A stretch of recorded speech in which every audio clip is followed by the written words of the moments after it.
Mark Dagley, 35 years 1976 through 2011 at Kent Place Gallery, September 10 through October 5, 2012. The structural catalyst. Mark Dagley has said that the issue at hand for him is structure. For more than 3 decades, he has been exploring that issue, using color, pattern, complex painterly spaces and geometric constructions. I found, in spending time with his work, that the structural propositions in Dagley's art can give unexpected shocks of aesthetic delight, bordering on hallucination. Something is happening in his work that takes concisely delineated, abstract visual systems to a place of surprising, effervescent animation. In Secondary Color Vanishing Point 2006, Dagley uses a form of linear perspective. It is a smallish canvas traversed by regularly spaced, tapered stripes of the secondary colors of the color wheel, purple, orange and green. They are at their widest along the bottom and left edge of the canvas.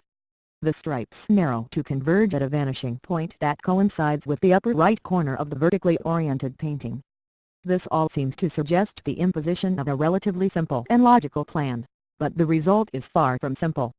There is a kind of visual fight on the canvas involving suggestion of deep space given by the perspectival lines, and the intense color interactions. The color activity includes significant contrasts of the 3 flatly painted hues against each other, and these hard tensions push back, complicating the depth implied by the convergent structure of the perspective lines. The situation is further altered by an unexpected shift that begins to occur as the stripes narrow toward their vanishing point and a glowing effect of optical color mixture takes over. The stripes are almost lost in a shimmering haze. The atmosphere created by these multiply interacting relations of color and space takes on a resilient ambiguity. The painting's simple premise leads to a complex result, almost a perceptual overload, and a residue of visual poetry is produced in the mind. Secondary Vanishing Point is related in concept and effect to Dagley's larger and more imposing painting, Primary Color Vortex 1996. Note 1. In an interview, Dagley described his procedure in making that painting this way. I began tracing dots in pencil with a circle template, as one long spiral string. It started with the smallest hole that a pencil point would fit into, figuring I'd trace dots up to 1.5 inches. I don't think I ever got that far. It seemed that the drawing more or less made itself. After about a week I had filled the 74 by 74 inch canvas completely. Then I painted the dots in red, yellow, blue, red, yellow, blue. Funny, I never set out to make optical art. As far as my work is concerned, I much prefer the term systematic painting. The opticality is just the sexy part. Note 2. Everything in this painting begins with a closed, known set of ingredients, penciled circles, the primary colors and a short, repeated set of programmed instructions. Repeat color sequence, follow spiral, increase size. From this emerges an unmanageably scintillating visual experience. Despite Dagley's assertion that optical art isn't his goal, the painting produces seriously destabilizing optical effects. The painted dots are concrete, objectively placed marks, but they seem to become a sign of delirium and loss of connection with concrete reality. I see dots swimming before my eyes. I feel that I am falling or flying through space. With its ascending pyramidal form, Ziggurat 1987 seems to be both a sculpture and a painting. Its monumentality and position on the floor say sculpture that refers to architecture. Its black reflective top surface is lush and slick, almost reading as standing liquid.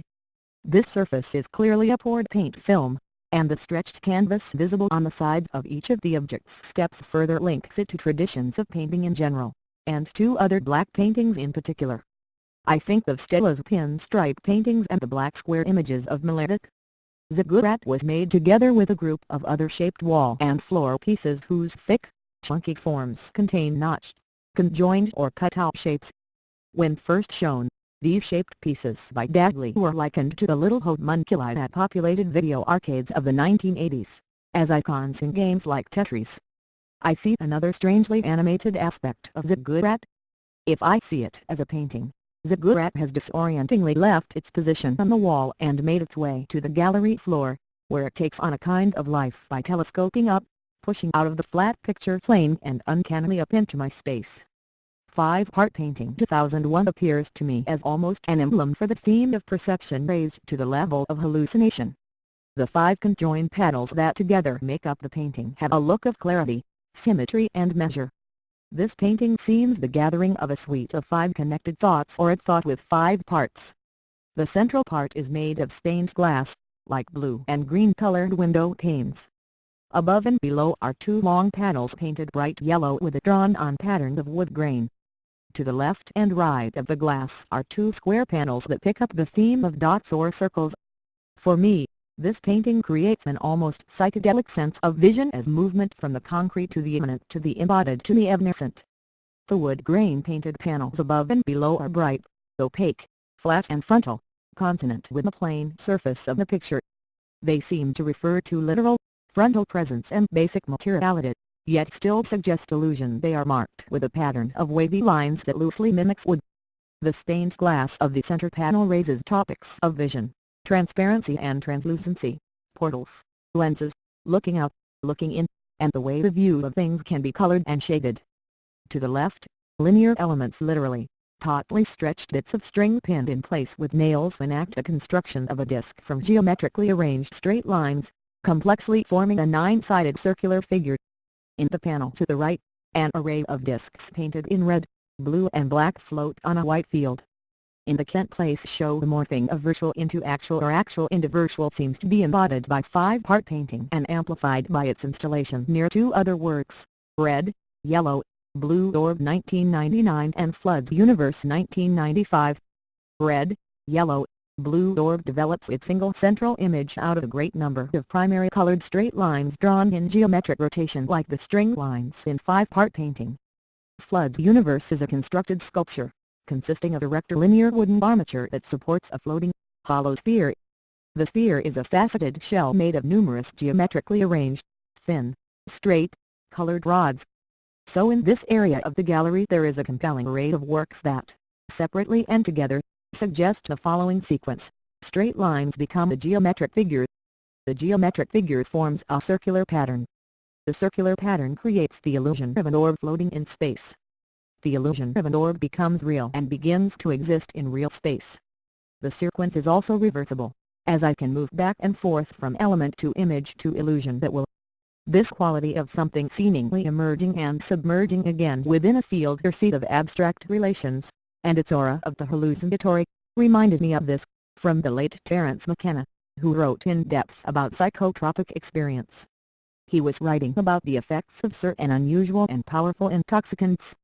The experience always reminds me of the 24th fragment of Heraclitus. The Aeon is a child at play with colored balls. One not only becomes the Aeon at play with colored balls but meets entities as well.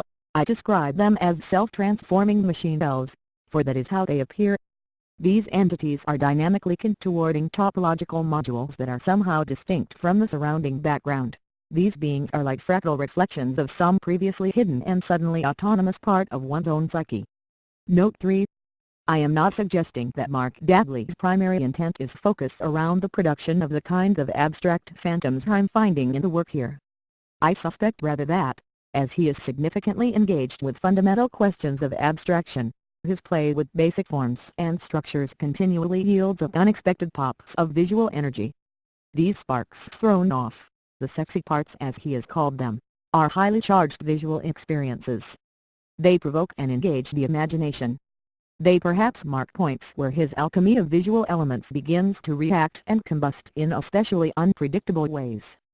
Ken Weathersby 9/19/2012. Note 1. Not in the Kent Place Gallery exhibition, Primary Color Vortex was featured in the well-known 1999 group show Post-Hypnotic, concerning contemporary art related to historical optical art, curated by Barry Blinderman at Illinois State University. Primary Color Vortex was reproduced on the cover of that exhibition's catalog. Note 2. Mark Dagley, Punk Noise and Paint, interview by Don Voisin.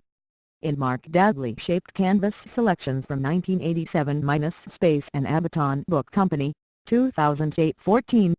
Note 3. Terence McKenna, Tryptamine Hallucinogens and Consciousness, a talk given at the Lilly/Goswami Conference on Consciousness and Quantum Physics at the Esalen, December 1983. In the Archaic Revival, Harper, San Francisco, 1991 36-37.